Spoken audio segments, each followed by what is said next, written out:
విత్తనం దగ్గర నుంచి మొదలు పెడితే 13-18 అనే రకం ప్రభుత్వమే సప్లై చేసింది.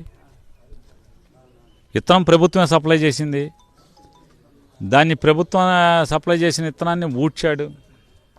ఊడ్చినటువంటి తర్వాత ఎరువులు కొట్టాలంటే ఎరువులు సప్లై రైతు భరోసా కేంద్రం పేరు మార్చి రైతు సేవా కేంద్రం కింద పెట్టారు.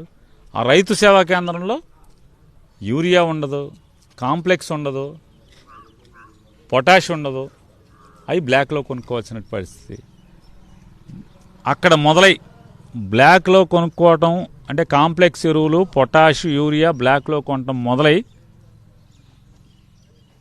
ఇవాళ కోతకు వచ్చే టైంకి ఏంటయ్యా పరిస్థితి అంటే, ఆ రోజునేంటి బ్లాక్లో కొనాలి, దాంతోపాటు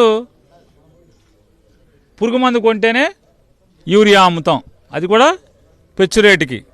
పురుగు మందు కొంటేనే పొటాష్ అమ్ముతాం, పురుగు మందు కొంటేనే. ఇట్లాంటి అన్ని బాధలు పడి నానా చంకల నాయకి పంటలు పండించారు. పంటలు పండిస్తే వీళ్ళ దరిద్రానికి, రైతు దరిద్రానికి అన్నట్టు తుఫాను, అదునికి తుఫాను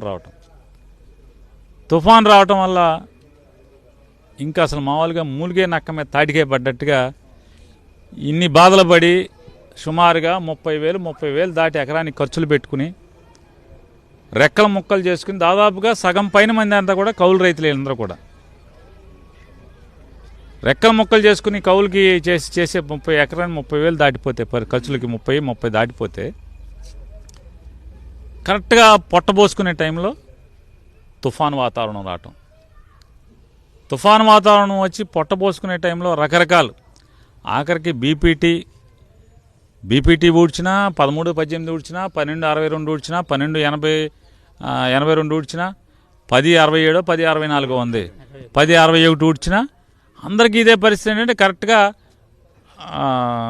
పొట్టబోసుకునే టైంకి ఈ తుఫాను రావటం, వర్షం రావటం, గాలి రావటం. ఇదివరకు ఇరిగి పడిపోతే రైతు కూడా ఇరిగి పడిపోయాడు, కానీ వాళ్ళ నుంచున్నోడు కూడా నరకం చూస్తున్నాడు.